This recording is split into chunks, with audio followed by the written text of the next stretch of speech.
You won't believe how far a single broken plate can push a person. That was the day everything shifted. The plate slipped from my hand, arthritis, nothing more. But to my daughter-in-law Melissa, it was a declaration of war. And I didn't know then that one innocent accident would open the door to a slow, cruel unraveling of everything I once called family. My name is Eleanor.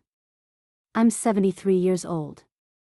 And I want you to listen, not just because I'm an old woman with a story, but because this could be you, or your mother, or your grandmother. I need you to hear how subtle cruelty grows into a monster. And how I, after enduring humiliation, pain, and betrayal, finally made them pay. Not with fists, but with a mind sharpened by silence. It was a quiet Tuesday. I was drying dishes in the kitchen, careful as always, when the plate slid from my wrinkled hands and shattered on the floor. The sound startled me more than anyone else. I bent down slowly to pick it up, only to hear Melissa's footsteps rushing in behind me like a storm. For God's sake, Eleanor. Can't you even handle a dish now?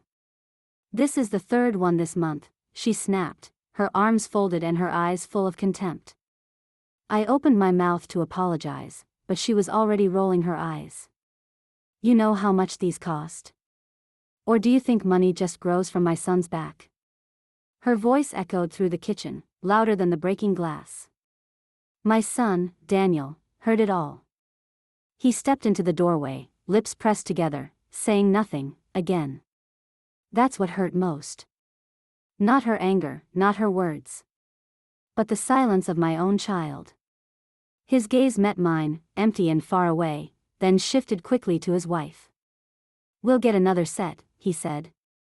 Not to me. To her. I was invisible in my own home. The first time Melissa insulted me like that, I thought she was just having a bad day. We all have those, don't we? But bad days don't stretch into years. She began picking on everything I did, the way I folded laundry, the food I cooked, the way I took too long in the bathroom. She'd whisper under her breath, just loud enough for me to hear, God, this place smells like old people, or, you're lucky we even keep you here. It was her house now, after all, she made sure I knew that. At first, Daniel would try to mediate. Just try to get along, both of you, he'd plead. But slowly, he stopped even pretending to care. I watched my own son fade into a shadow of the boy I raised, pulled into Melissa's orbit like dust to a vacuum. Then came the rules. You're not allowed to use the dishwasher, you always mess it up. Stop walking around the living room when we have guests. You make everyone uncomfortable. Don't touch the thermostat, you know we can't afford high bills. One by one, my freedoms disappeared. I wasn't a mother anymore. I was a burden wearing a smile. I started keeping to my room more. I spoke less. Ate alone. But Melissa wasn't satisfied with silence. She needed someone to blame, someone to step on. When I spilled tea on the carpet one morning, she didn't yell. No, she smiled. That's what terrified me most. She crouched beside me, helped me clean it with a gentle voice, saying, It's okay, Eleanor. Accidents happen. And then that night, Daniel told me I was being moved to the guest room, closer to the back door. You'll have more privacy, he said. But I knew. I was being exiled. Removed from the heart of the home like a stain on their precious new rug. It didn't stop there. The mistakes grew. Melissa started accusing me of forgetting things I hadn't. You left the stove on again, Mom. But I hadn't cooked that day. You lost the remote again. But she had hidden it. When I questioned her, she'd tilt her head and whisper to Daniel, Do you think it's early dementia? My son began looking at me with suspicion instead of love. One night, I woke up to find all the family photos taken off the living room wall. Replaced with her decorative mirrors and framed quotes like, Good vibes only. Not a single picture of me or Daniel's childhood remained. It was like she was erasing me. And Daniel didn't notice. Or he pretended not to. Then, last month, I overheard something that confirmed my deepest fear. Melissa was on the phone. I swear, if she slips up even once in front of the lawyer, we'll have all the reason we need to get her declared unfit. Imagine the peace and quiet once we put her in a home. She was planning to get rid of me. Officially. And my son? He had to know. He wasn't defending me. He wasn't stopping her. He was letting it happen. That night, something inside me hardened. I sat in the dark of my room, eyes wide open, heart pounding, not with fear anymore, but with a slow burning rage. They wanted a weak old woman to push around. They forgot who I used to be. Who I still was. A mother who survived worse. A woman who built a home, brick by brick, while her husband lay in a grave, never knowing the betrayal that would come from his own son. If they wanted war, I'd give it to them. Silently. Patiently. And when the time came, they wouldn't see it coming. Because this is not just a story of cruelty. It's a story of revenge. Stay with me. And before we move, I need to ask you something. If this story reminds you of anything, any woman you know, maybe even your own mother or grandmother, please, like this video, share it with someone who needs to hear it, and subscribe my channel. Tell me in the comments where you're from. Because stories like this are happening everywhere, in silence, behind closed doors. And it's time someone spoke up. That night, I didn't sleep. I lay there on the cot in the cold guest room, every creak of the house sounding like Melissa's footsteps, every shadow like her condescending stare. But I didn't cry. I didn't pray. I planned. My whole life I had been the quiet one, the giver, the homemaker, the woman who sacrificed. And what had it gotten me? A back room, no photos on the wall, no voice in my own home. It was time to become someone else. Someone they would regret crossing. But I couldn't strike yet. I needed time. I needed proof. I needed patience. The next morning began like every other, silent and bitter. I shuffled to the kitchen to make coffee. Melissa sat at the counter on her phone, legs crossed like a queen, scrolling. She didn't even glance at me. "Did you put on deodorant today, Eleanor? The hallway smells like old cheese." She didn't say it kindly. Her voice cut through the air like she wanted it to hurt. Daniel walked in behind her and chuckled. "Mom, maybe stay in your room today. We have guests later." No good morning. No hello. Just instructions like I was an inconvenience to be hidden. I nodded, said nothing. I looked down at my hands, hands that had held him as a baby, that had baked his birthday cakes, wiped his tears, stitched his Halloween costumes. Now, they trembled from age, from betrayal. I wanted to scream at him. But I didn't. I just made the coffee and walked back to the corner of the house they called my space. That afternoon, Melissa knocked on my door, not out of kindness, but to hand me a mop. "You missed a spot near the dining table. The window light makes it really obvious. I don't want the guests to see it." I looked down at the floor she was pointing to. There was no stain. No spot. Just her control. Her need to make me bend.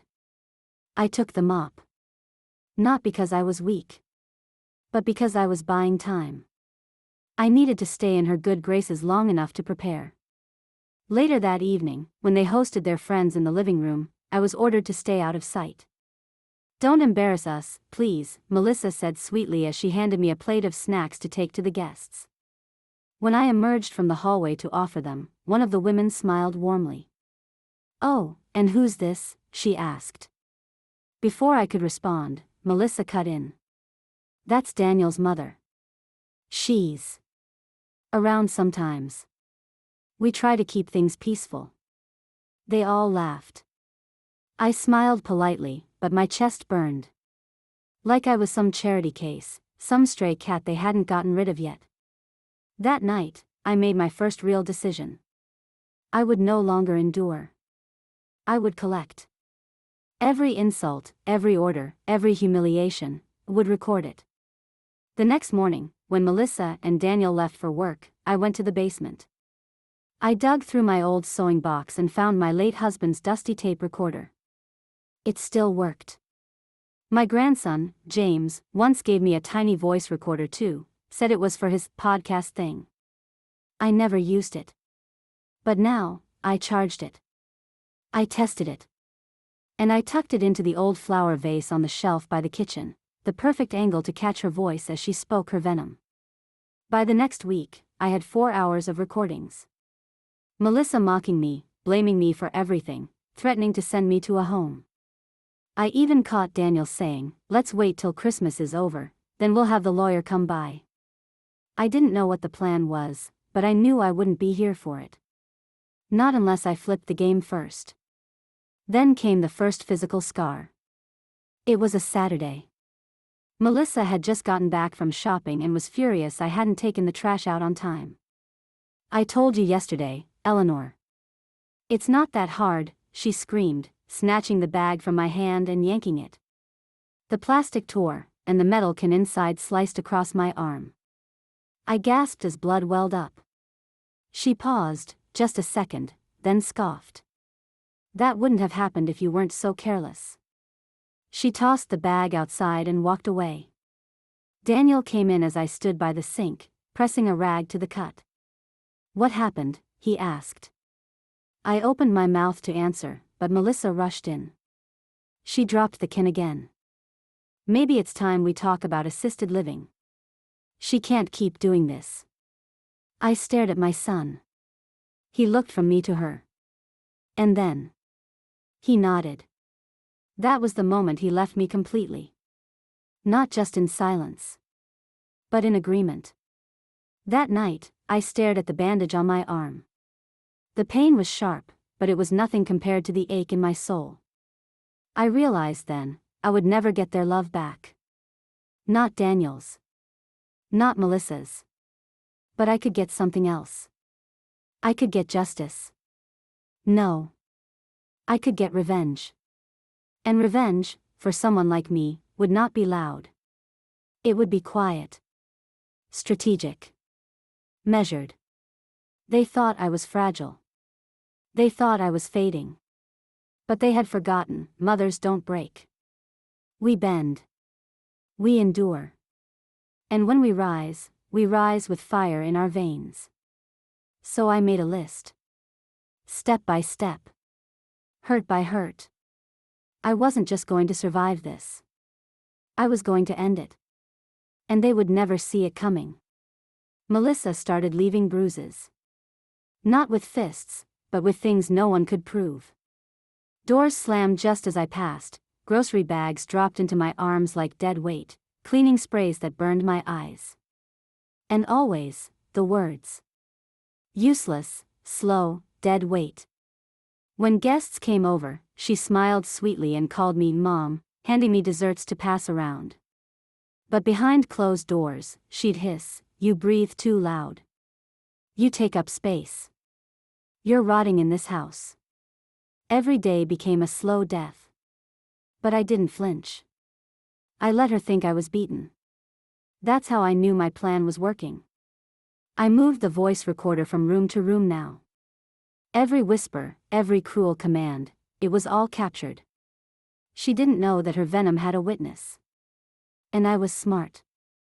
I used Daniel's old laptop while they were asleep, saved the audio files, labeled them by date and time, and uploaded them to a hidden cloud folder under the name Recipes.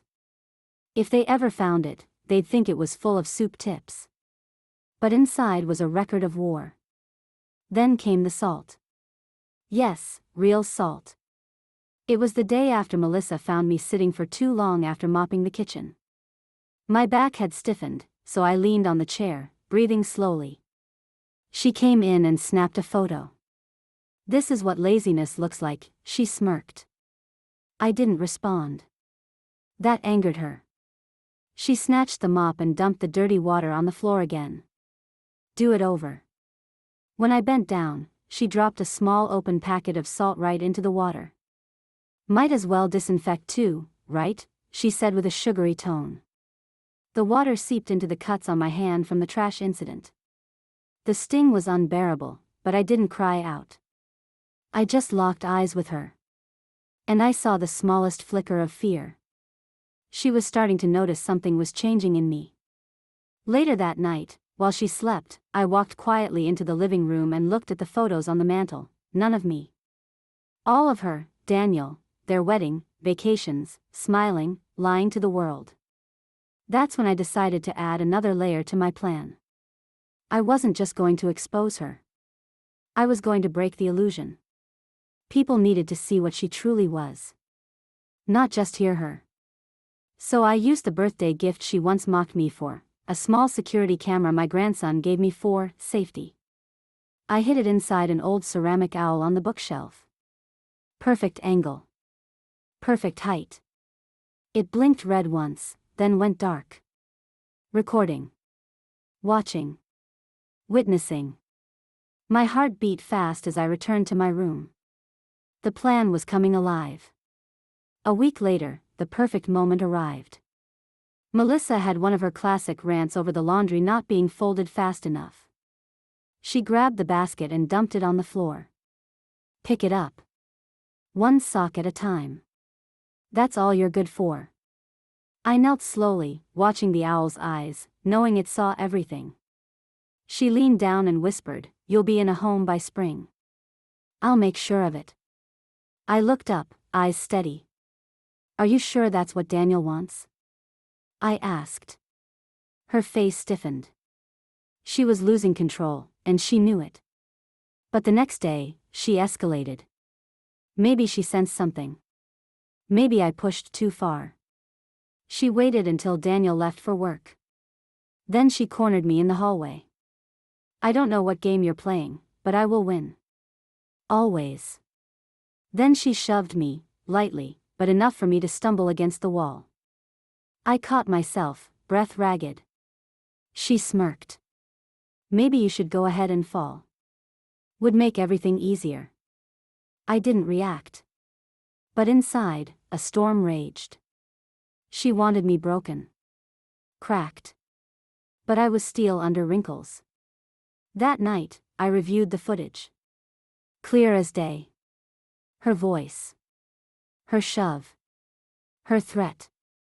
I backed it up 3 times. And I smiled. Not out of joy, but out of purpose. This wasn't just revenge anymore. It was justice.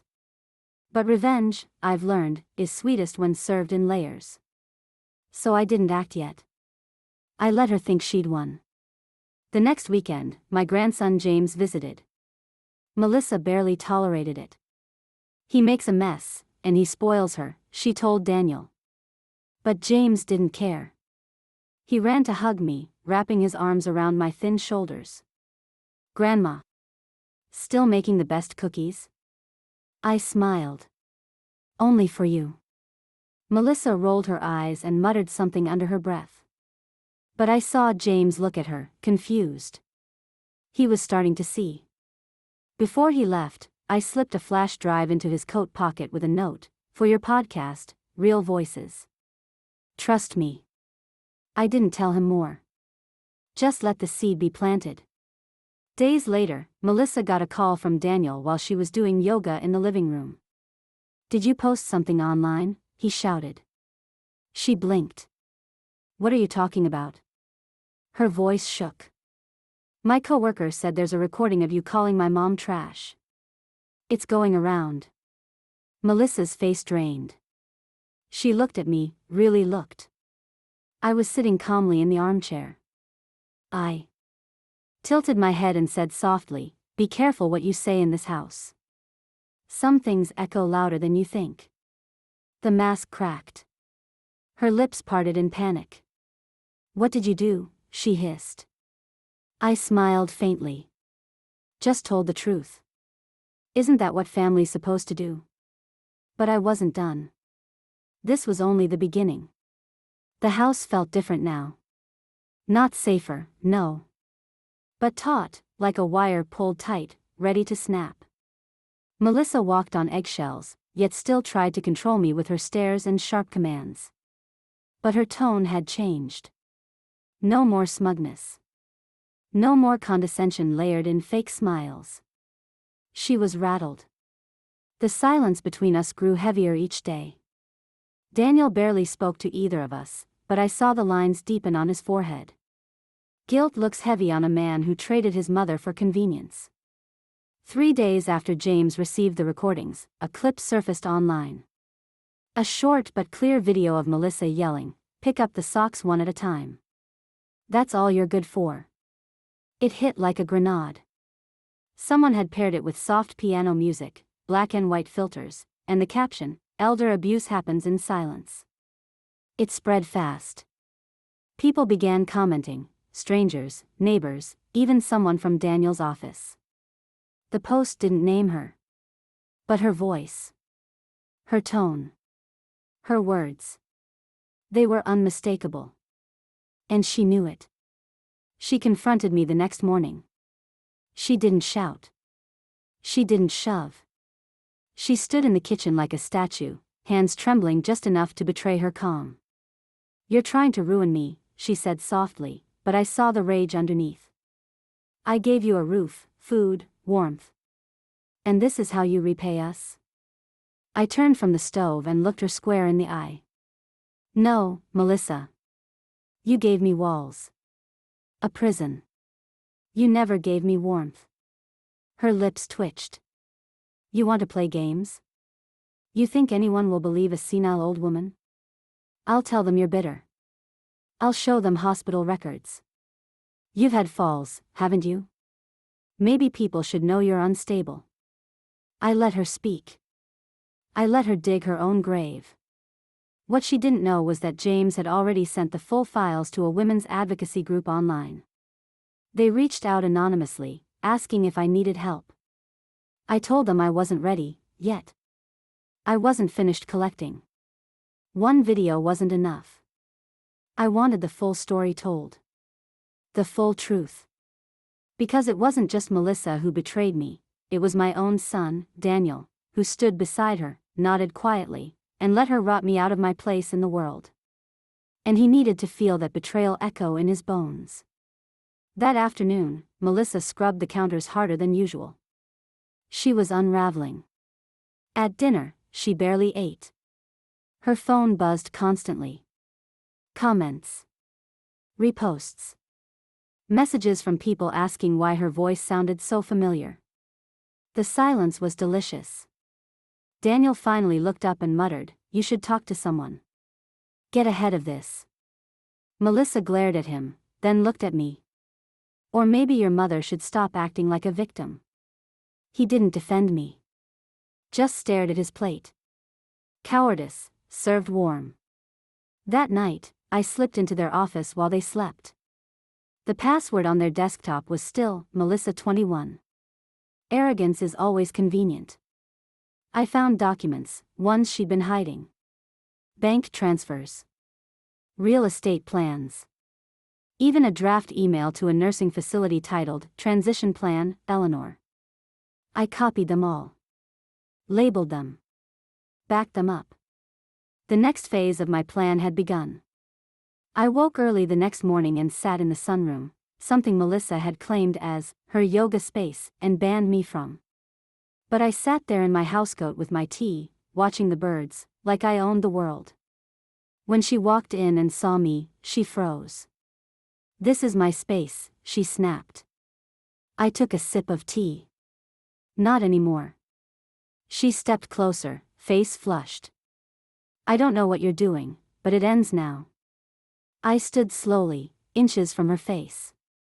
"You think this is me lashing out. You think it's vengeance. But it's not. It's restoration. You took everything from me. My space. My name. My dignity. And now, I'm taking it all back. One room at a time." She backed away slowly. I saw it in her eyes. The fear. The recognition. For the first time, she realized I wasn't the weak old woman she could control. I was the matriarch. And I was awake.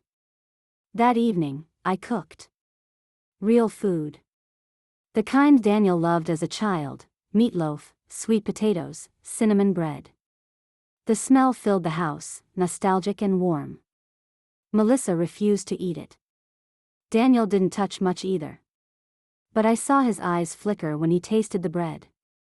I didn't speak. I didn't explain. I let the aroma do the talking. Remind him of who I once was. Who I still am. Then, I mailed a copy of the video to Melissa's mother. Handwritten letter included. I wasn't attacking a reputation. I was peeling it back, showing everyone what hid underneath. I didn't expect what happened next. The next morning, a knock at the door. Melissa opened it and froze. Her mother. Blonde hair pinned back, fur coat draped across her shoulders, face as cold as stone. We need to talk. In private. They went upstairs. I didn't hear what was said. But later, I heard crying. Melissa crying. Loud and ragged. That night, she didn't come down for dinner. But I didn't feel joy. Not yet. I didn't want her tears. I wanted her truth, admitted, exposed, confessed. In front of Daniel. In front of James. In front of the world. I wanted the final strike to come from within her own home. And I was almost ready. Melissa didn't speak to me for 2 days. No snarls, no commands, not even her usual, wipe the counters right, jabs. Just silence. Her eyes avoided mine, as if looking directly at me might set her on fire. But I wasn't the one burning. She was. From the inside out. Her reputation was cracking, and she knew more was coming. But I wasn't rushing. Like peeling old wallpaper, I was careful. Methodical. Let each layer come off on its own, until all that was left was the rot underneath. Daniel didn't notice the shift. Or maybe he pretended not to. He was always good at that, quiet avoidance masked as patience. I watched him stare at his phone for hours, likely reading the online buzz. He never asked me about the video. He never questioned the voice everyone now associated with Melissa. His silence was still his choice. But it would cost him dearly. Soon. That Friday, James texted me. A short message, "Grandma, I believe you. Keep going. I've got your back." My heart swelled and cracked at once. It wasn't just belief, it was restoration. Someone in the family still saw me. Still loved me. That one text gave me enough strength to face what came next. The day after, Melissa tried to fake civility. She made me toast and set it by my chair like some peace offering. I looked at the plate, then at her. "You poison it?"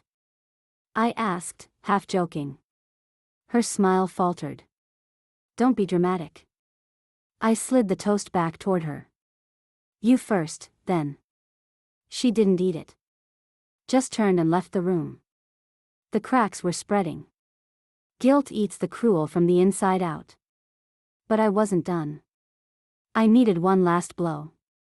One public unraveling. So I called an old friend, Margaret, a woman I hadn't spoken to in nearly a decade. We'd drifted apart after her husband died, but we were sisters once, in every way that mattered. She had connections. More than I remembered. She worked with a local elder care rights group that partnered with media outlets. "If you have evidence," she said, "we can help make it louder."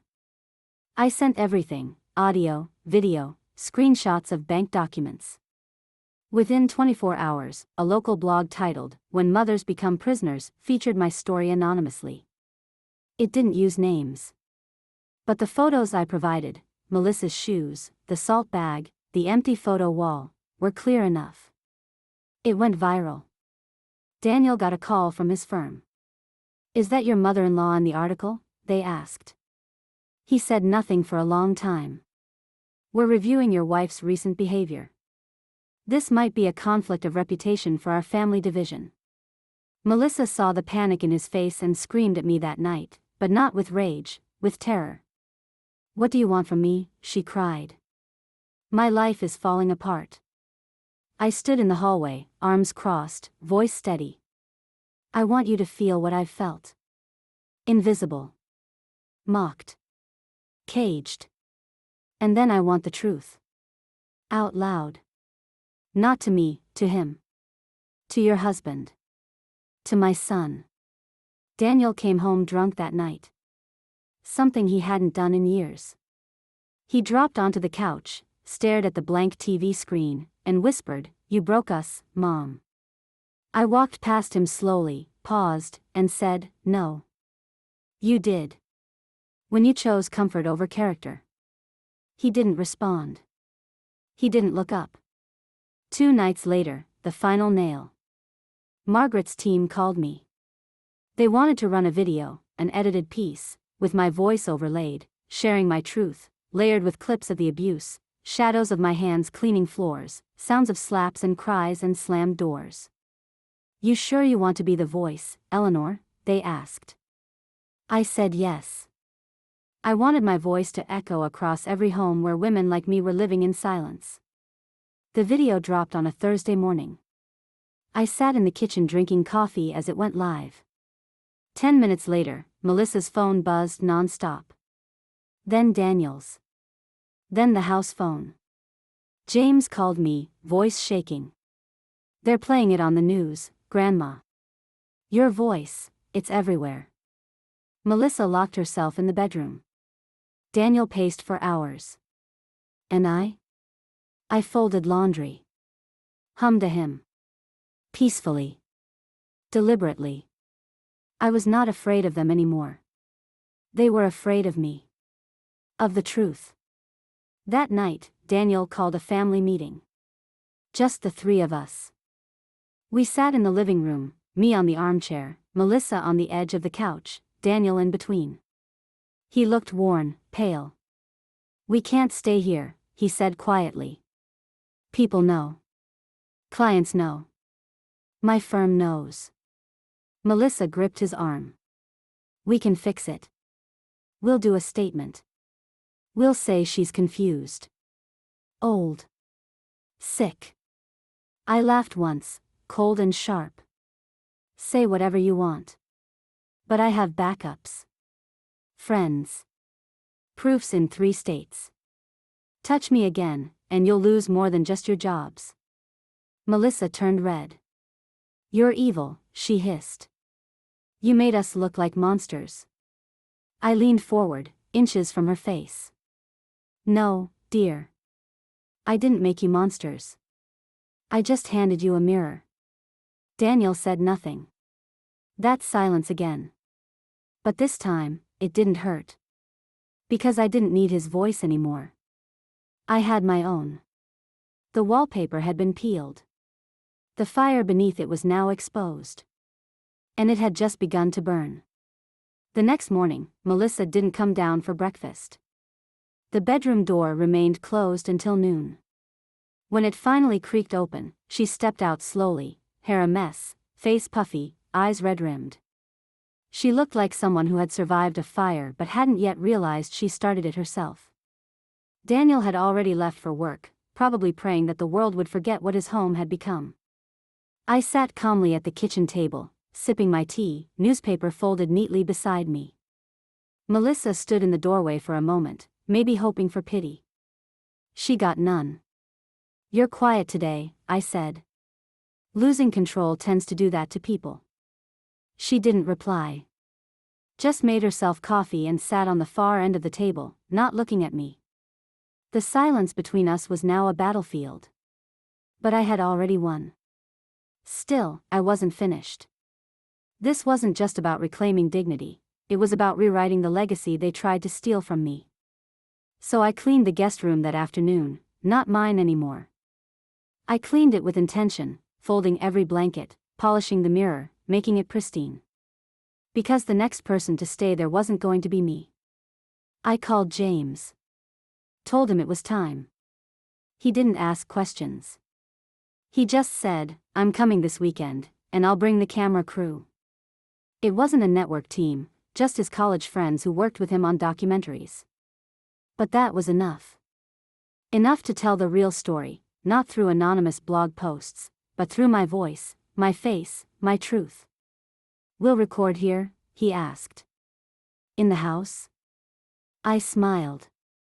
Where else should justice be born, if not at the scene of the crime? Melissa overheard part of that call. Her face turned pale. "You're making a circus out of our lives," she spat. "Do you even care what this is doing to Daniel?" "To me?" I turned toward her slowly. "Did you care when you poured salt into my wounds? When you stripped me of photos, space, freedom? Did you care when you called me a burden loud enough for the neighbors to hear?" She opened her mouth, then shut it. Because there was nothing left to say. Only consequences. That Friday evening, James arrived with his friends, 2 women and 1 young man. All polite. All respectful. All clearly stunned when they walked through the door. "This is the house," one of them whispered, looking around. I pictured something colder. I laughed gently. "Monsters don't live in caves anymore, sweetheart. They live in homes with scented candles and marble countertops." They set up their cameras in the sunroom, my space now, and asked me to sit on the velvet chair Melissa used to meditate on. How poetic. I sat tall, eyes steady, and spoke. Not just about the bruises or the words, but about the silence. The loneliness. The feeling of watching your child choose someone else's comfort over your humanity. I spoke until my voice shook, until tears slipped down, but I never stopped. Because this wasn't weakness. This was survival turned strength. Melissa hovered in the hallway, listening. I saw her reflection in the glass. When the camera crew took a break, she burst into the room. "You can't do this. You don't know what it's like to be married to someone who's always clinging to their mother." James stood. "Back off," he said coldly. "This is her story now." She laughed bitterly. "Her story? She's rewriting everything. Making us look like villains." James crossed his arms. "You did that on your own, Melissa. And now the world knows." She stormed upstairs. We heard the bedroom door slam, but the cameras kept rolling. After the recording ended, we all sat down for dinner, me, James, his friends. The table was full.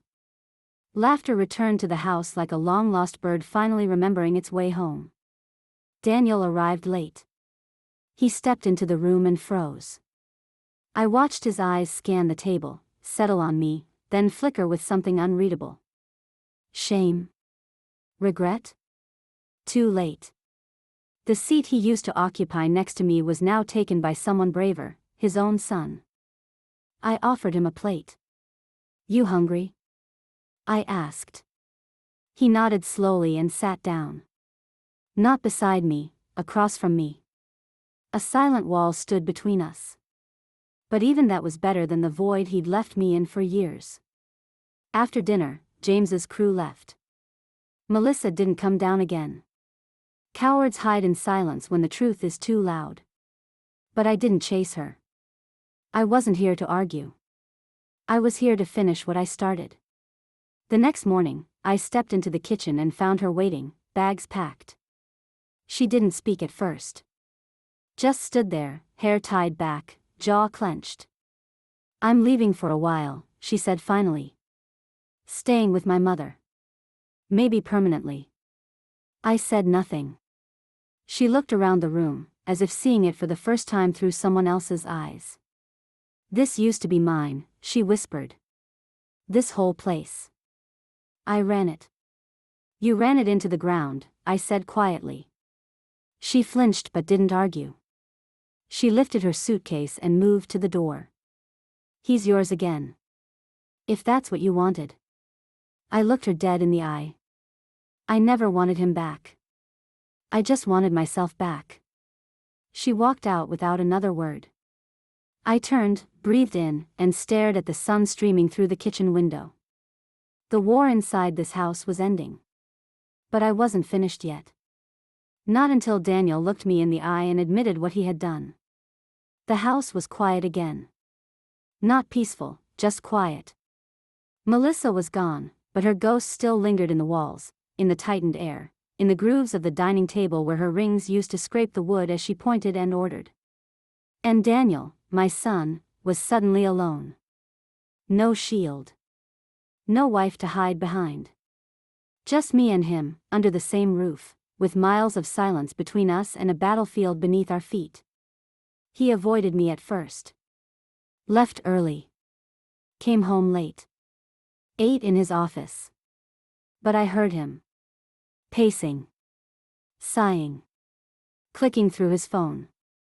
The world outside hadn't forgotten what he allowed. His firm had quietly moved him to a different team. His colleagues had stopped inviting him to social dinners. Even his friends, the ones who once laughed in this very kitchen, had gone quiet. Guilt is a heavy coat, it fits tight and clings to the skin. On the fourth night after Melissa's departure, he came into the kitchen as I was drying dishes. His steps were hesitant. "Smells like cinnamon," he said. I nodded. "I made that bread you liked as a boy." He leaned against the counter, hands in his pockets, eyes tired. "Why did you do all this, Mom? The videos, the article. The camera crew?" His voice wasn't angry. Just small. Lost. I turned and looked at him, not as a mother, not as a victim, but as a woman who had found herself again. "Because you forgot me, Daniel. You let her erase me. And worse, you helped her do it." He winced. It wasn't that simple. I stepped closer, dish towel in hand. "You watched her humiliate me. You let her pour salt into my wounds. You moved me to the back of the house like I was garbage. You let her talk about nursing homes while I bled into kitchen towels. And you said nothing." His eyes dropped. His voice cracked. I didn't know what to do. I stared at him, heart pounding. "You do now. So do it." He didn't reply. Just stood there as if he wanted to melt into the tile. I turned away, placing the last dish in the rack. You know what the worst part was? It wasn't Melissa's words or her games. It was you. My son. Standing right there. Saying nothing. He left the kitchen without another word. The next morning, he was gone before sunrise.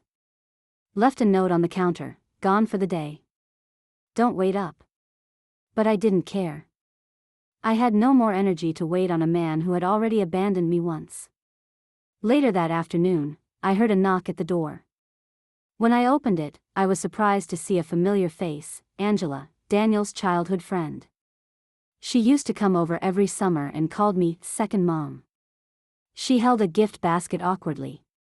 "Hi, Eleanor," she said, voice unsure. I saw the video. And I had to come." We sat in the living room, the sun catching the dust in the air like dancing fireflies. She squeezed my hand as I told her everything, what you already know. The salt, the mops, the bruises, the erasure. She cried. I didn't. I had already cried enough for a lifetime. She stood to leave and said something that made my breath catch. "You didn't just survive, Eleanor. You reminded us all what strength really looks like." That night, I wrote those words down on a piece of paper and slid it into the family Bible. Later, Daniel came home. He looked different. His shoulders were lower. His eyes raw. He handed me an envelope. "What's this?" I asked. "My written confession," he said. "For the lawyer. For the advocacy group. I'm going to help them build their case against Melissa. And I'm stepping down from my firm." I didn't touch the envelope. I just stared at him. "Why now?" I asked. He didn't blink. "Because I saw myself in that video. And I hated who I'd become." I let the silence sit for a moment, then nodded. "That's a start." He sat down across from me at the kitchen table. We didn't speak for a while. Just sat. The house was quiet again, but this time, not out of fear. Out of healing. Maybe. Before bed, I stood in front of the mirror and looked at myself. Really looked. The lines in my face. The gray in my hair. The steadiness in my eyes. I touched the scar on my arm, now faded but always there. A reminder. Melissa had taken years from me. Daniel had let it happen. But I had taken everything back, inch by inch, voice by voice. And now it was time to rebuild. But not for them. For me. The next morning, I woke early. Not out of habit, but out of choice. There was strength in reclaiming the hours once filled with dread. I walked barefoot into the kitchen and opened the curtains wide, letting the morning light flood in. For the first time in months, maybe years, I felt the warmth not just on my skin, but in my soul. This was still my home. My name might not be on the deed, but my fingerprints were on every corner, every memory, every brick. And now I was taking it back. Daniel came down dressed in a plain t-shirt and jeans, his face washed clean of the stiff, professional mask he'd worn for so long. He looked human again. I sent the confession, he said quietly as he poured coffee. To the group. To James. Even to Melissa's mother. I raised an eyebrow. You really want her mother knowing the full truth? He sighed. She already does. Turns out Melissa's father left for a reason. He suffered too, just quietly. I nodded, folding my hands. Pain runs deep in some families. But that doesn't make it acceptable. He didn't disagree. That was progress.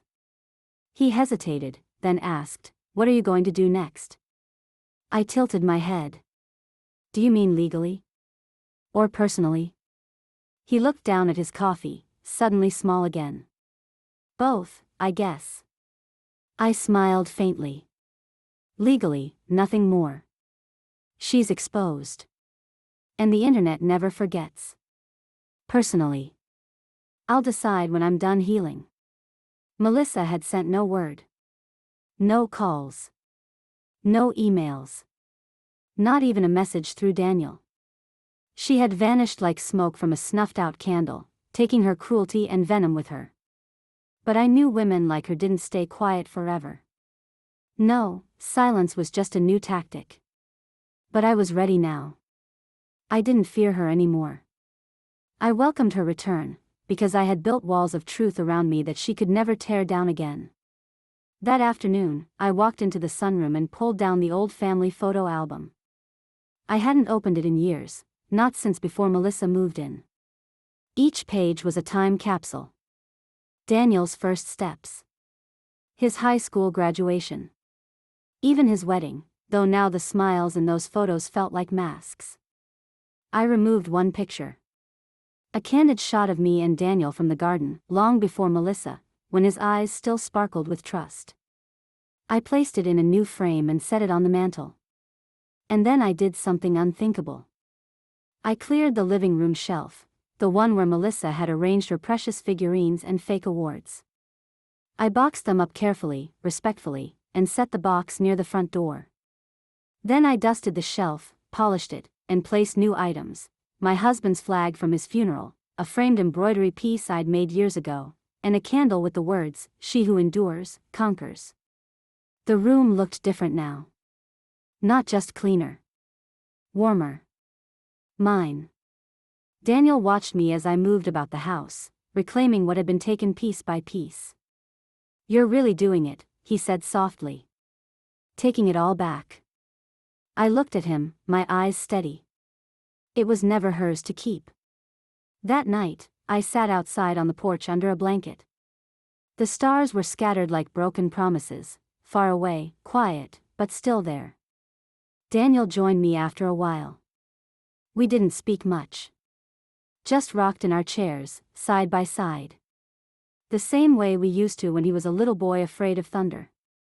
After a long silence, he whispered, "I failed you, Mom."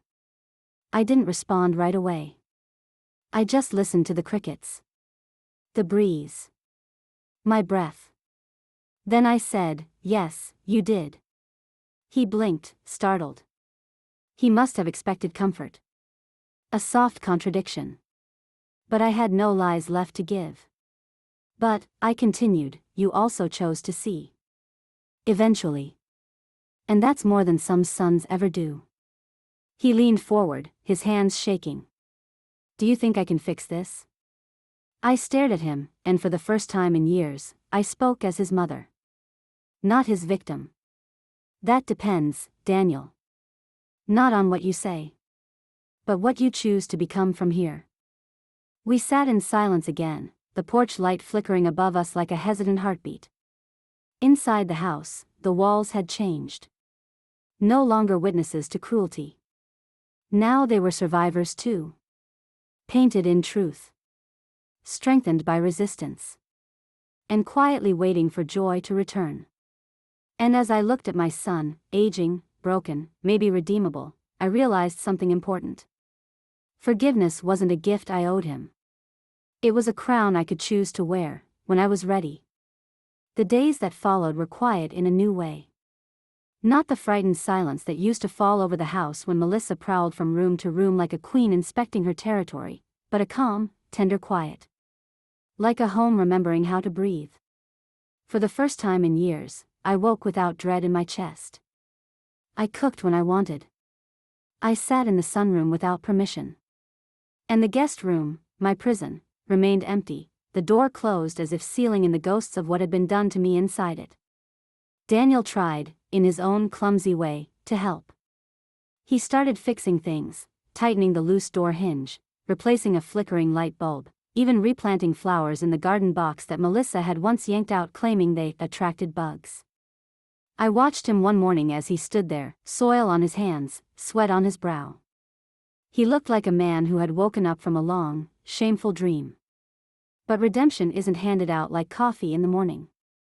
It's earned, slowly. Quietly. I didn't praise him. I just handed him a glass of water and walked back inside. But I knew something still lingered. I could feel it. And I found it 4 days later, tucked in the back of the hallway closet, where Melissa used to keep her old handbags and files. I hadn't planned on opening it. I was just looking for an extra blanket. But there it was, a folder labeled, Transition Plan, Assisted Living. My name printed on the top in bold. Inside were printed emails to 3 different elder facilities, all sent by Melissa, asking for openings in spring. She had been ready to move me, just like that. No conversation. No discussion. Just exile. I sat on the floor, folder in hand, knees weak, as the weight of it crashed back over me. The betrayal was real. Still fresh. Still pulsing beneath the healing skin. But instead of crying, I laughed. Softly at first. Then louder. She had written my ending before I was even done living. She had tried to bury me. But I bloomed. I burned the folder in the fireplace that evening. Watched the flames eat every page, every cruel assumption, every signature. The ashes floated upward, smoke curling like the last gasp of a lie. Daniel came in halfway through. "What's that?" he asked. I didn't turn to look at him. Proof of how close I came to disappearing. He stood quietly. I didn't know she went that far. My voice was flat. "You didn't want to know." He nodded once. No defense. No denial. I reached into the side table drawer and pulled out a thick envelope, the one James had mailed back after the documentary aired. Inside were letters. From strangers. From other elderly women. From daughters and grandchildren. One read, "You gave my grandmother the courage to speak." Another said, "I thought I was the only one. Thank you." I handed the envelope to Daniel. "This is what came of the truth," I said. "Not shame. Not disgrace. But light." He sat down slowly, reading each one, his fingers trembling. His tears dropped onto the paper. I didn't stop him. I let him sit in it. That was his part of the healing. Later that night, I got a call. A private number. I answered, unsure. It was Melissa. I didn't say a word. Her voice cracked on the other end. You've ruined me. I exhaled slowly. No, Melissa. You did that yourself. I lost my job. My mother's cut me off. Daniel's gone. And everyone online thinks I'm a monster. I stared at the flames still glowing in the fireplace. Are you calling for pity? She hesitated. No. I guess not. I just wanted to know if there's any way to fix it. I thought for a long moment. Then I said, fixing it doesn't mean undoing the damage. It means choosing never to cause it again. Silence. Then she whispered, do you hate me? I closed my eyes. Thought about every mop, every insult, every bruise. No, Melissa. I don't hate you. Then why are you doing this? I whispered, because some truths deserve to echo. I hung up. That night, I slept deeply. Dreamlessly. The house, still and soft, wrapped itself around me like a long-lost friend. In the morning, the guest room door creaked open. I walked past it without looking inside. The past could stay in that room. I had other places to be. By the time I reached my 10th sunrise of peace, I found something odd happening inside me, not revenge, not triumph, but breath. Just breath.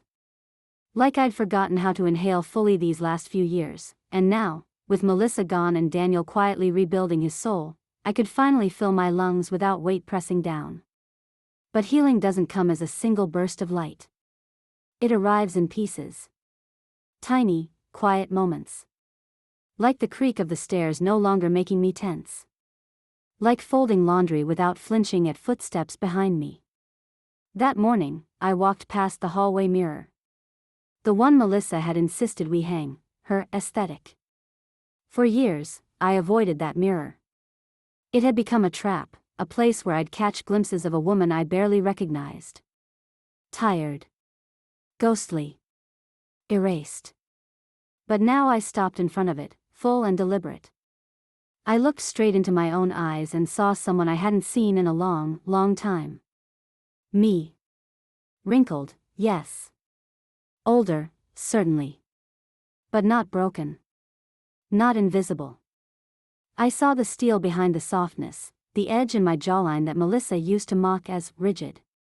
I lifted my hand and traced the line of my face in the reflection. You're still here, I whispered. Daniel saw me from the stairwell. Everything okay? He asked. I didn't turn. Yes. Just saying hello to someone I missed. He didn't ask what I meant. That afternoon, I opened the attic. I hadn't been up there since before Melissa took over every square inch of the house. The air was thick with dust and forgotten things. But in the far corner, tucked inside a flowered box, was a stack of journals. Mine. From years ago. I opened one and was greeted by my own handwriting, flowing, confident. Page after page of memories, thoughts, quotes, recipes. And warnings.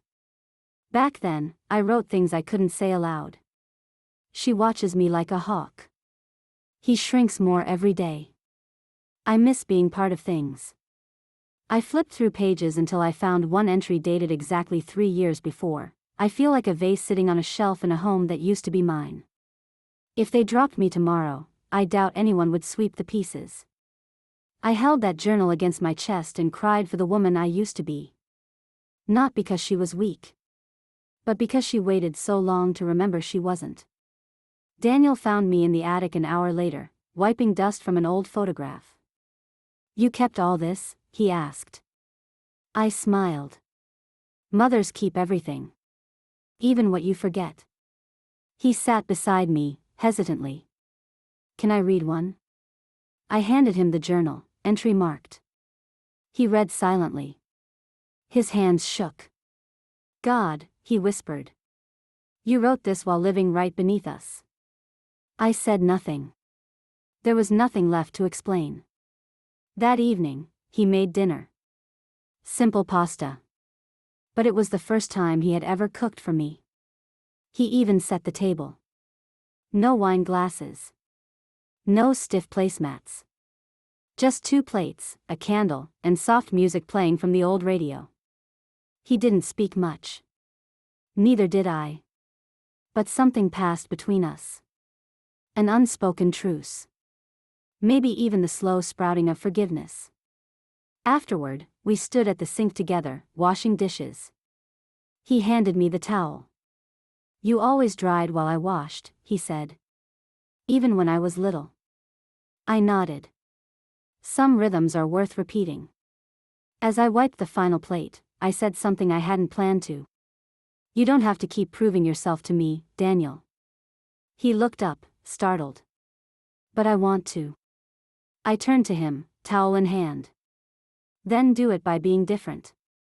Every day. Not just here, with me, but with yourself. With the way you raise your voice. With the way you listen." He nodded slowly. "I will." I believed him. Not completely. Not yet. But more than I had yesterday. And that's how healing works. Not with explosions. But with quiet revolutions. The air outside had turned crisp by the time the leaves began to fall, orange, gold, red, drifting like silent witnesses to change. I watched them from the porch every morning now, sipping tea as if I hadn't once feared to be seen sitting out front. Melissa used to scoff at me for that. "You look like a ghost, Eleanor. Go sit in your room." Her voice still echoed sometimes, but it no longer cut. It was just that, an echo. Hollow. Powerless. One chilly morning, I found a white envelope tucked into the mailbox. No return address. No handwriting. Just my name, printed neatly across the center. My heart stuttered once. I hadn't received personal mail in years. Bills, junk, political flyers, but never something meant only for me. I carried it inside and opened it with slow hands. Inside was a single page, typed, no signature. "I watched your video. The one about the silence. I'm sorry. Not for what I did. I won't pretend to understand you. But I know now that I made you feel small. And no woman deserves that. I don't expect forgiveness. Just needed you to know I'm listening now. Melissa." No name, but I knew her tone. It was there, between the lines, the control stripped away, replaced with a hollow echo of shame. It wasn't an apology, not really. It was a whimper. A soft scratch at the door after slamming it so many times. I folded the letter in half and slipped it into my drawer, beneath the salt packet I'd saved, the same kind she once poured into my mop water. My reminders. Not of pain, but of the distance between who I was and who I had become. Daniel noticed I was quiet that evening. "Everything okay?" he asked. I nodded. "Melissa wrote me." "Sort of." He didn't ask to read it. He just nodded. "She emailed me too," he said after a moment. "Said she's staying with her aunt in Vermont. Said she's not ready to come back." "Good," I said. And that was the end of that conversation. But inside, something shifted. Not forgiveness. Not even closure. But release. The part of me that used to wake with clenched teeth and clenched fists, waiting for the next insult, the next order, the next cut, began to loosen. That night, I returned to the sunroom with my journal. I hadn't written in weeks. Not since the documentary. I opened a new page and began with a simple line: "Today, I chose peace again." Then I wrote about the porch, the trees, the letter. I even wrote a line about Daniel, how he set the table without being asked, how he smiled now like he meant it. Then I flipped back to an older entry. One from the darkest days. A single sentence glared at me: "I'm not sure anyone will notice if I stop speaking." I circled that line. Underlined it. And then I added a new sentence beneath it: "Now the whole world hears me." Later that week, I attended a community center meeting. A support group for elder women, most of them strangers. I didn't plan to speak. I only meant to listen. But one woman, Clara, small and bird-like, eyes wide with tears, spoke about her daughter-in-law calling her useless and banning her from the kitchen. My chest tightened. The room went still. So I raised my hand. And I told my story. Not the headlines. Not the documentary. The real story. The quiet beginnings. The mop. The broken plate. The bruises. The words that cut deeper than fists. And how I survived it all, not with noise, but with truth. Afterward, 3 women hugged me. One whispered, "You said everything I was afraid to." I left the center that day feeling taller than I had in years. That night, Daniel asked if he could attend the next meeting with me. I said yes. Because some steps, you take alone. Others, you offer to those trying to change. The past wasn't erased. The wounds hadn't disappeared. But I no longer carried them as shame. They were proof that I had been broken, and rebuilt myself brick by brick. In the mirror that night, I whispered, "You didn't just survive, Eleanor. You rebuilt your kingdom." And for the first time, I believed it. Autumn deepened, painting the neighborhood in copper and flame. Children passed the house in coats too big for them, their laughter echoing like the laughter that had once lived inside these walls. Daniel and I had fallen into a strange but quiet rhythm. We didn't speak much of Melissa anymore, not out of fear, but because her name no longer belonged in every corner of our lives. Her presence had been scraped off the walls, wiped from the furniture, and buried in the ashes of a letter with no return address. That afternoon, I moved my favorite chair by the window. It had once been crammed in the back corner, hidden behind shelves of Melissa's decor. Now it sat by the light, just beneath the curtains, overlooking the street I had once been too afraid to even walk alone. I sat there every afternoon now, tea in hand, pen in lap, writing my truths, not for survival anymore, but for power. Daniel passed by on his way to the kitchen.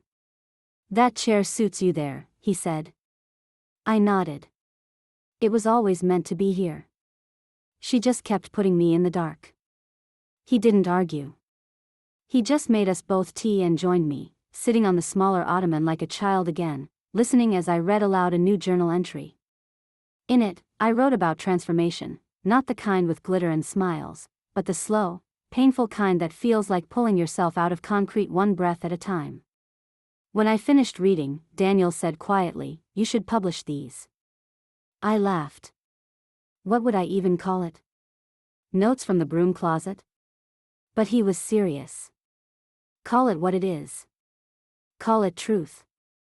That night, I looked through my journals, pages of pain, confusion, silence, and finally, strength. And I thought, maybe the world did need to hear more than just my voice in a video. Maybe it needed my words carved in paper. Because there were so many Eleanors out there. Quiet, graying, pushed aside, told to be grateful for scraps while the world stole their dignity. The next morning, I began organizing the entries. Sorting them by season. By wounds.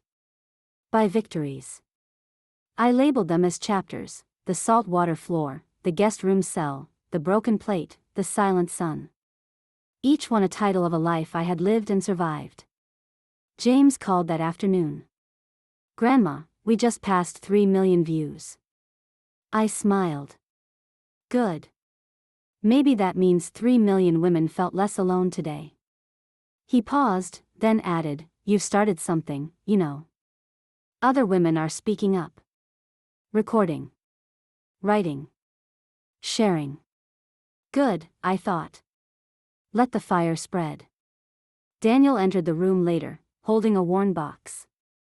Found this in the garage. Thought it was trash. But it's all yours.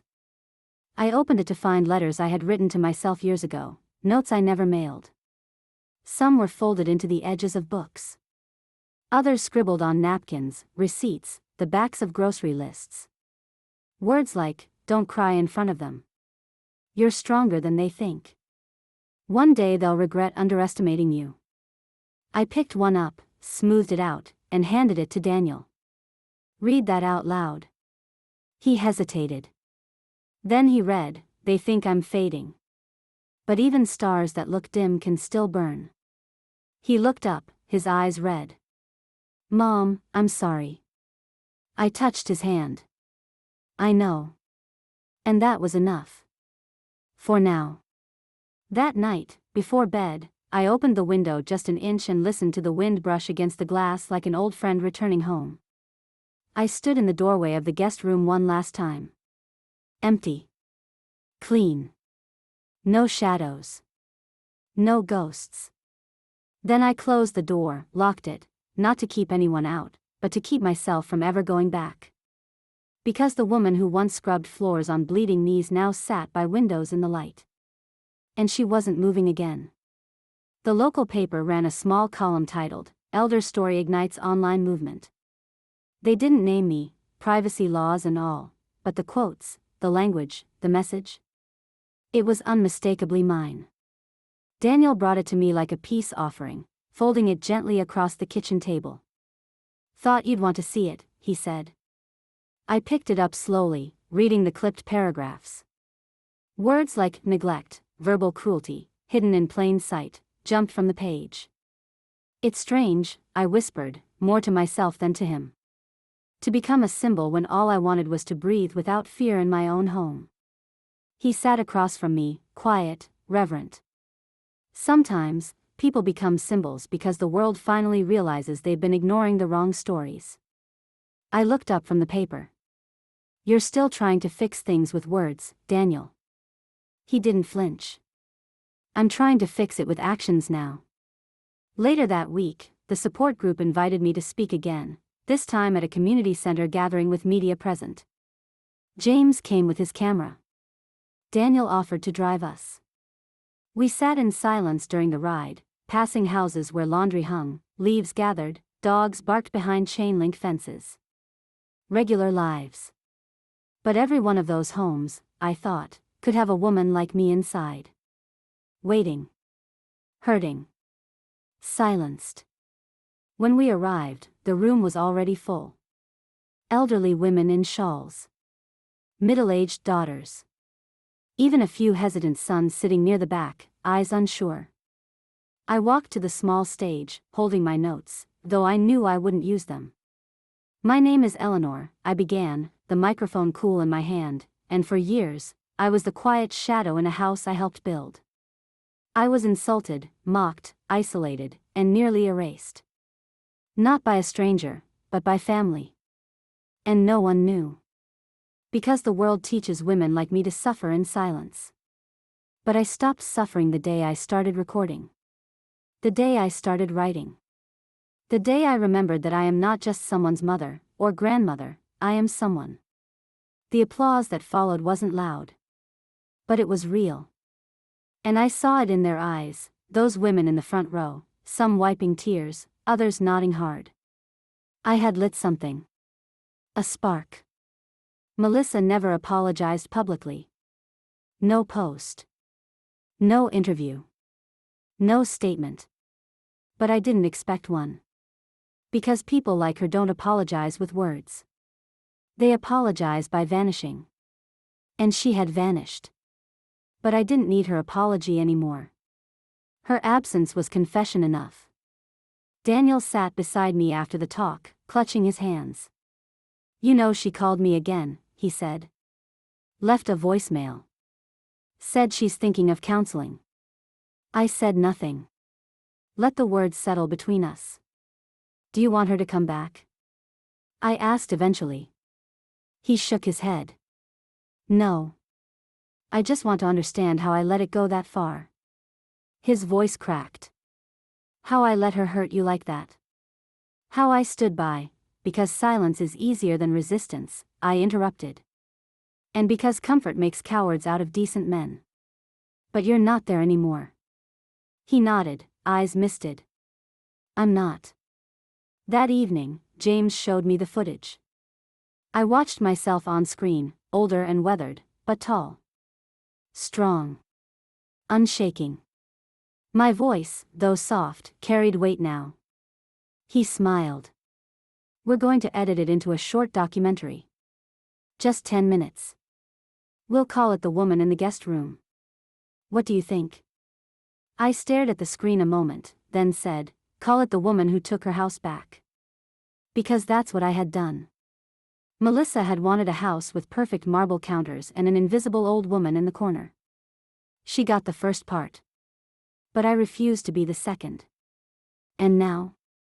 Now my voice lived in recordings, in letters, in stories being passed from daughter to daughter, from son to mother. My story wasn't just survival anymore. It was inheritance. It was a week after the talk when I decided to repaint the guest room. Not because I planned to sleep there again, no. That room was never mine. It was a cage she built for me with soft-colored bedsheets and surveillance disguised as caregiving. But I wanted to repaint it for someone else. For whatever woman came next. A visitor. A friend. Maybe even one of the group members who needed a place to stay when their own homes turned cruel. I chose yellow. Bright. Warm. The color of resilience. Daniel offered to help, but I told him no. This part, I said, I do alone. It was slow work. My wrists aren't what they used to be. But every stroke was cleansing, like brushing shame from the walls. I ripped down the floral curtains Melissa had chosen, ones that always reminded me of funeral homes, and replaced them with clean white ones that let the sun through without dimming it. I cleaned the closet, scrubbed the baseboards, and even added a small framed sign near the bed, "You are not in the way. You are home." When Daniel walked in later, he paused at the doorway. "It looks like a new room," he whispered. I didn't look at him. That's because it finally is. The next day, I invited Clara, the woman from the support group whose daughter-in-law had banned her from her own kitchen. She stepped in timidly, gripping her purse with both hands. "I don't know why I'm so nervous," she said, laughing nervously. "It's just. I haven't been treated like a guest in a long time." I led her into the yellow room, let her sit on the fresh bedspread. She ran her hand across the fabric like she couldn't believe it was real. "You did all this yourself?" she asked. "Yes," I said simply. She looked around again, then at me. "I think this might be the first safe room I've been in years." And I knew then, I hadn't just painted a room. I had rebuilt sanctuary. That evening, as the sun dipped behind the trees and Clara rested in the guest room, Daniel sat with me on the porch again. He held a folder in his lap. "What's that?" I asked. "Divorce papers," he said. "Finalized. Signed." I looked at him carefully. "You sure?" He nodded. "She asked for nothing. Just said she wanted to disappear for a while. Said she needed to figure out who she really was. I think she saw herself for the first time." We sat in silence for a moment, the kind that doesn't hurt anymore. "I'm proud of you," I said finally. He didn't reply. Just reached over and took my hand. Later that night, I stood in front of the mirror again. Not to examine wrinkles or the tired curve of my back, but to look myself in the eye and say, "You did this. You didn't wait for someone to rescue you. You became your own cavalry." I thought about all the women like Clara. The ones sleeping in guest rooms with fresh bruises hidden beneath nightgowns. The ones watching their families fade around them while pretending not to notice. And I made a decision. I would open the house. Once a month. For women like us. Tea. Talk. Writing. Quiet strength exchanged like recipes over cinnamon bread. Melissa had turned this house into a prison. But I had turned it back into a home. When Sunday came, I wore blue. Not the muted beige Melissa used to buy for me, said it made me less noticeable in church crowds, but the deep, sky-colored blue my late husband always said brought out the color in my eyes. I hadn't gone to service in a long while. Not since the stares, the murmurs, Melissa whispering that I walked too slow, that I made people uncomfortable, that I should stay home where it's warmer.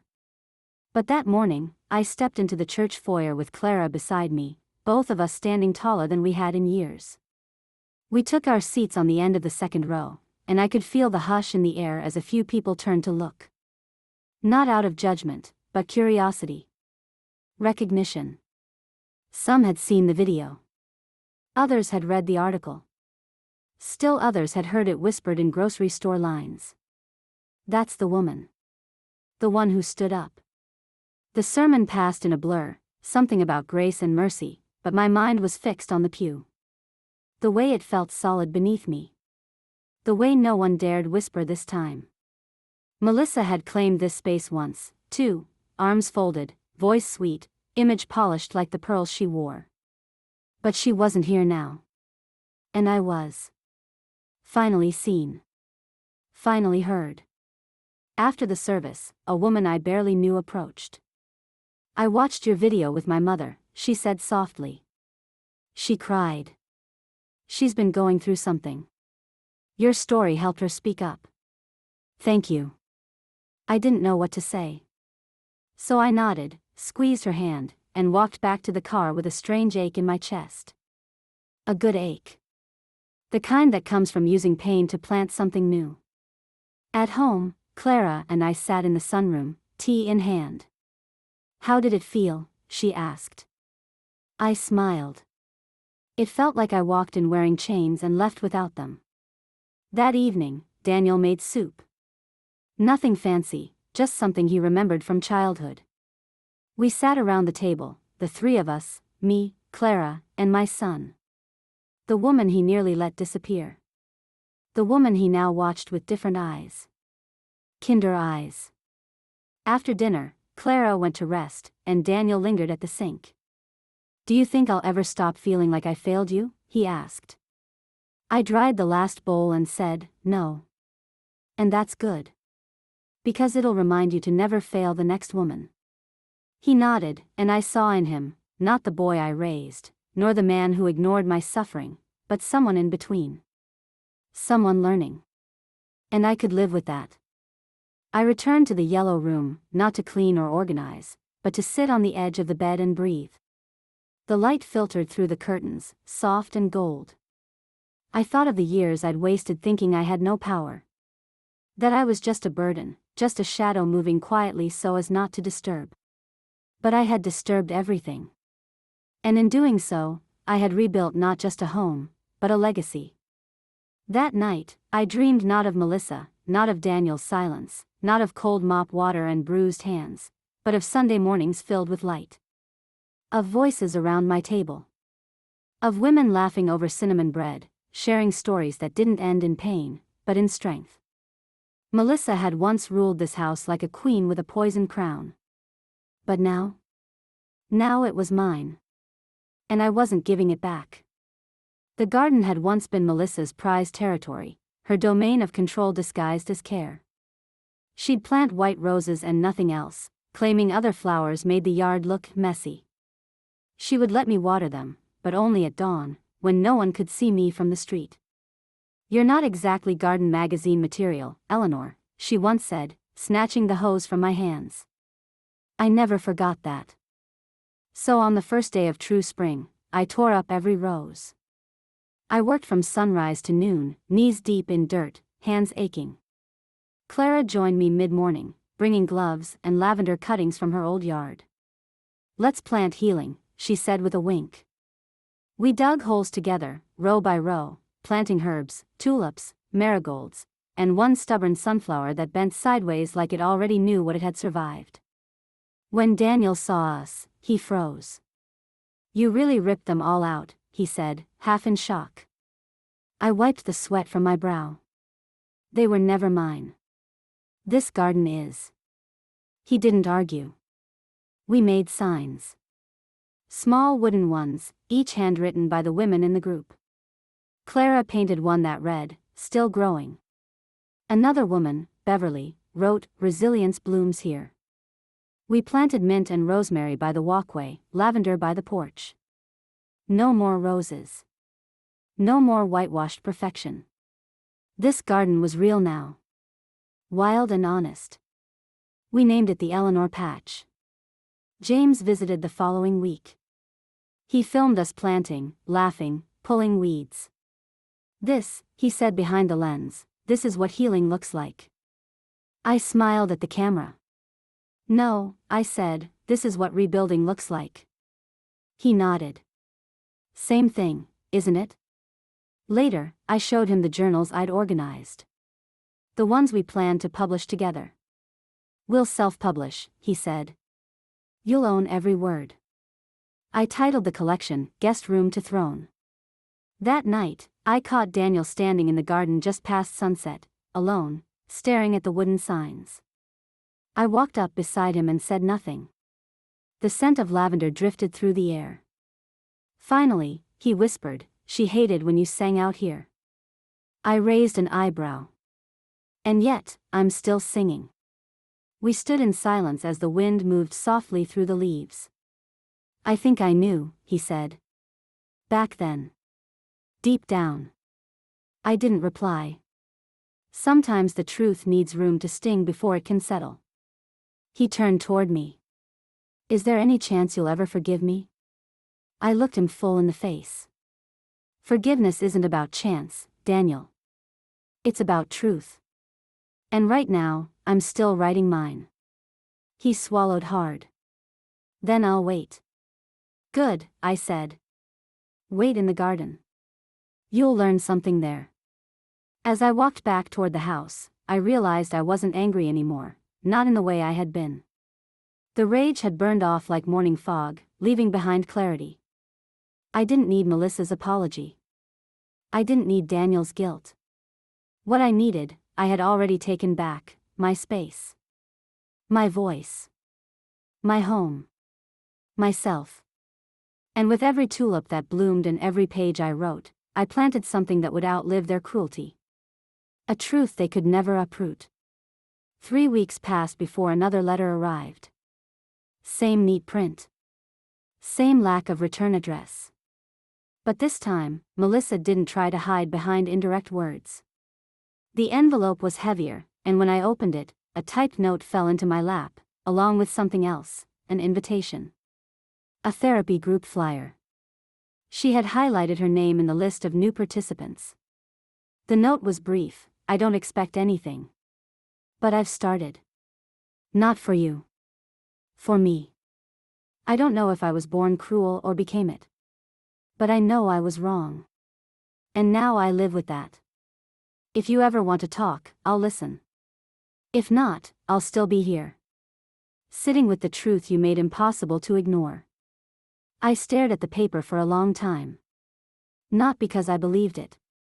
But because something inside me didn't flinch when I read it. No heart racing. No stomach knotting. Just silence. That was the greatest proof of how far I'd come. Her words no longer had power over me. I folded the letter and tucked it into a box labeled unanswered. Then I picked up my journal and wrote a single line: "Sometimes justice is knowing they remember what they did, even when we don't respond." That afternoon, Daniel offered to drive me to the courthouse, not for revenge, but for an opportunity. The district council had invited me to speak to a new task force on elder rights. "They want to hear your story firsthand," he said, steering the car gently, his voice now a regular presence instead of a stranger's hum in the background. I walked into that hall with my head high. Not hunched. Not small. They sat me at the center table. Women and men from city offices, care homes, and law enforcement sat around me, pens ready. "Tell us what we've missed," one of them asked. And so I did. I told them how it begins, so subtle. A look. A tone. A harmless suggestion that becomes a command. I told them how the walls of a home can tighten like a noose, how bruises don't always bloom on the skin. I told them about the silence. And then I told them about the camera and the ceramic owl, about the voice recordings, about the bruised hands and the garden Melissa claimed was hers. When I finished, one woman, maybe in her 40s, wiped her eyes and whispered, "You spoke my mother's truth." She never got to tell it. That night, I stood again in the yellow room. It wasn't just Clara's sanctuary anymore. It had become a symbol. Women from the group had started calling it the quiet room that speaks. I opened the window and let the cool air brush across my face. The world was still turning, but now it turned on words I had chosen. Not ones forced into my mouth.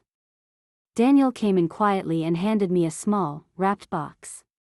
"Early Mother's Day," he said. I opened it slowly. Inside was a small silver necklace with one word etched into the charm: "Still here." I stared at it, then at him. "I didn't get you flowers," he said. "I thought this would last longer." I put it on. Not because I needed a gift, but because I knew what it meant. I had survived. I had remained. I had stayed when the world told me I was in the way. The next morning, I added something new to the garden. A bench. Carved into the wood was a quote from one of my journals: "She wasn't fragile. She was just waiting for her chance to roar." Women from the group came by that afternoon. We sat on the bench. Drank tea. Shared silence. Shared stories. One brought cookies. Another brought cuttings from her childhood garden. And when one woman asked if Melissa had apologized yet, I shook my head and said, "I don't need her to." Because sometimes revenge isn't about destroying them. It's about showing them you rebuilt without their permission. It was Daniel who found the old portrait tucked behind the furnace in the garage. A hand-painted canvas from decades ago, me, seated in the garden, sun on my cheek, eyes proud. Melissa had taken it down years ago, claiming it clashed with the new decor and replaced it with some abstract smear of beige and gray. I hadn't thought about that portrait in a long time. Honestly, I assumed she'd thrown it out. But there it was, dusted with cobwebs, edges chipped, the frame slightly warped from years of neglect. Daniel brought it inside like an offering, his hands cradling it as though it might shatter. "I think it's time this went back up," he said softly. I stared at it in silence. Not because of the image, but because of the woman I once was when it was painted. Younger. Firmer. But somehow, less sure of herself than I was now. That woman had never imagined a future where she'd be scrubbed from her own family history like a stain. "Where should it go?" Daniel asked. I pointed to the living room wall, right above the mantel. Right where Melissa had hung that mirror to reflect herself from every angle. We took it down together, and the nail was still there, untouched. As if the wall had been waiting for me to reclaim it. We hung the portrait in silence. When we stepped back, the room shifted. Not physically, but spiritually. Something real returned to the house in that moment. It was no longer a house trying to forget its matriarch. It was a house remembering her. That evening, James visited with his camera crew again. "Final interview," he said. "To wrap up the documentary." I sat beneath the portrait as they set up the lights, the shadows of my younger self watching from above. When the camera started rolling, James asked just one question. "What would you say to other women out there still waiting for their chance to take their house back?" I stared into the lens and answered with the quietest power I could summon. I'd tell them not to wait for permission. Not from their husbands. Not from their children. Not even from the law. You do not need permission to be respected. You do not need a signature to take up space. And when the world tries to lock you away in the guest room of your own life, you open the door. You step into the light. And you take the house back. Brick by brick. Breath by breath. The room was silent when I finished. Even the camera crew, young people who probably never imagined they'd cry listening to a 73-year-old woman, stood still, choked up. Later, James hugged me. "It's not just a story anymore, Grandma. It's a movement." I smiled gently. It always was. We just never spoke it loud enough. The video was scheduled for release on Mother's Day. Fitting. A tribute not just to mothers, but to survivors, to builders, to women who loved and were repaid with silence. Not this time. That night, Daniel poured 2 glasses of wine. "To survival," he said, I raised my glass, but corrected him. No, Daniel. To return. To reclamation. To women who refuse to vanish. We clinked glasses. And the house felt full again, not with people, but with truth. The yellow guest room now had two names, the quiet room and the witness room. We added a small bookshelf with journals donated by women who came through the group. Some entries were short. Some were heartbreaking. But all of them were honest. All of them were sacred. Outside, the garden bloomed. And on the front lawn, we staked a new wooden sign. House of Eleanor. Not to boast, but to declare. This was my home. And I was no longer in the background. The morning of the video release, I rose before the sun. Not out of nerves, but reverence.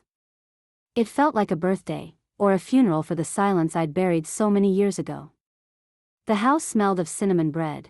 I'd baked it the night before, just like I used to when Daniel was small. And now, all these years later, the scent drifted through the rooms like a memory being rewritten. Daniel joined me at the table, already dressed. He looked down at the tablecloth, his fingers tracing the faded pattern of red leaves. "You okay?" he asked. I nodded. Today, a million women might hear what I couldn't even say to myself 5 years ago. Clara came mid-morning, arms full of flowers. Other women from the group followed, each one entering the house as though it were sacred ground. They brought casseroles, pies, tea blends, and poems. One woman, Lydia, placed a pair of worn slippers on the guest room bed and said, "These belong to my mother. She passed last year. She never spoke. But I think she would have felt safe here." And then the phones began to buzz. The video went live. 10 minutes of my voice, layered with footage from the garden, the yellow room, the portrait above the mantel. My words stitched with the stories of Clara, of Lydia, of women who had sat quietly at holiday dinners while being erased 1 inch at a time. It was honest. Sharp. Beautiful. James sent a text, 500,000 views in the first hour. And then, a surprise. At noon, there was a knock at the door. It was Melissa's mother. She stood there with a small box in her hands. "I know I'm not welcome," she began, her voice stiff. "But I saw the video. And I didn't know about any of it. I failed you by defending her for so long. I didn't invite her in, but I took the box." Inside was a photo I hadn't seen in years. Daniel, 6 years old, sitting on my lap at the garden's edge. Melissa had once torn it from a frame and claimed she never found it again. I looked up at the woman and said softly, "Sometimes the daughters we raise don't become the women we hoped for. But they still teach us something." She nodded, tears in her eyes. She's in Vermont. Watching the video broke her. I think for the first time in her life, she saw herself the way the world sees her. I nodded once. Let her sit with that. Don't rush to make her feel better. Truth takes time. She left without asking to come in. The rest of the day passed in quiet celebration. People dropped by, neighbors, strangers, even a man who said he'd seen the documentary and decided to call his own mother after 5 years of silence. "She's staying with me now," he said, eyes damp. "Because of you." That night, I stood on the porch with Daniel. The garden shimmered in the moonlight. The wooden signs looked soft and solemn in the dark. "I don't know how to thank you," he whispered. "Not just for forgiving me, but for changing everything." I didn't say anything for a long moment. Then I said, "Thank me by protecting the next Eleanor before she disappears." He nodded, eyes on the sky. "I will." We sat in our chairs, side by side, sipping tea in the dark. The house behind us was alive again. Not with perfection, but with purpose. And for the first time, I let myself imagine a future beyond this battle. A future where I wasn't just reacting to pain, but planting peace. A future where I could write, grow, teach, and rest. The house didn't feel haunted anymore. It felt holy. Tomorrow would come, as always. But tonight, the stars looked different. They looked like witnesses. Before we begin, I need to ask something from you. Yes, you, the one listening right now. If this story meant something to you, if it reminded you of your mother, your grandmother, your neighbor, or even yourself, please take a moment to like this video, share it with someone who might need to hear it, and subscribe my channel. And tell me in the comments, where are you from? Because stories like mine aren't rare, they're just hidden. And it's time we stop pretending that cruelty only happens in the shadows. Sometimes, it wears a smile and sits beside us at dinner. Now, let me tell you how it truly ended. It wasn't with an apology. Not from Melissa. Not even fully from Daniel. It ended with a choice, my choice, to stop waiting for someone else to restore me. Spring became summer. The garden bloomed into a riot of color, lavender, mint, marigolds, even a few wild daisies that sprouted where I hadn't planted anything. Nature has a way of healing what man neglects. Every week, more women came. Some stayed for an hour, some overnight. We called it the Eleanor Circle. No rules. Just tea, truth, and space to breathe. One afternoon, James brought a stack of printed books, my journals, published. Guest Room to Throne was now real. Already selling online, he said, beaming. You're trending again. I laughed. Look at that, 73 and finally going viral. Daniel built a bench at the front gate and carved into the back, for she who remained. It took me a while to realize he didn't mean it just for me. He meant it for every woman who endured, who stayed when the world tried to shut the door behind her. And then, one day, a letter arrived from Vermont. Melissa again. But this time, handwritten. Her penmanship shaky. The tone. Unfamiliar. I don't expect forgiveness. I'm not asking to return. I know I can never undo what I did. But I saw your garden. I watched the interviews. I read your book. And for the first time, I saw the mirror I broke. If you never write back, I'll understand. But I wanted you to know. I'm trying to become someone who would have protected you instead of punished you. I'm sorry. I read the letter twice. Then I placed it in the same box as the others. Not because I was holding on to anger. But because that chapter was done. Some women heal by forgetting. I healed by remembering, and choosing not to carry it anymore. On the 1-year anniversary of the video, we hosted a gathering. Women from all over came, strangers who'd once been silent now holding their own cameras, telling their own truths. Some brought their daughters. Others brought photos of the mothers they'd lost to silent grief. One brought her son. He used to be like Daniel, she whispered. Now he helps me run our support page. And I just sat there, heart full, watching them speak with trembling strength. Daniel took the podium last. He didn't cry. He didn't ramble. He just said, I watched my mother disappear while I stood in the doorway. And then I watched her take her life back. Everything I am now, I owe to the woman who taught me that silence is never love. The crowd stood and applauded. But I didn't cry. I had done enough of that in secret. Now, I just smiled. After the guests left and the candles burned low, I sat alone in the sunroom, barefoot, sipping tea. And for the first time in years, I wasn't waiting for the next insult. I wasn't bracing for slammed doors or the sting of salt in my skin. I was home. Fully. Completely. And I had built it all back with my own hands. This was never a story about revenge. Not really. This was a story about return. About voice. About a woman who they tried to erase, but who chose, instead, to rewrite the ending. Not just for herself, but for everyone listening. And if you've made it this far, thank you. For hearing me. For seeing me. For remembering that sometimes, the quietest woman in the house is the one who holds its foundation. This house is mine now. And I will never be silent again.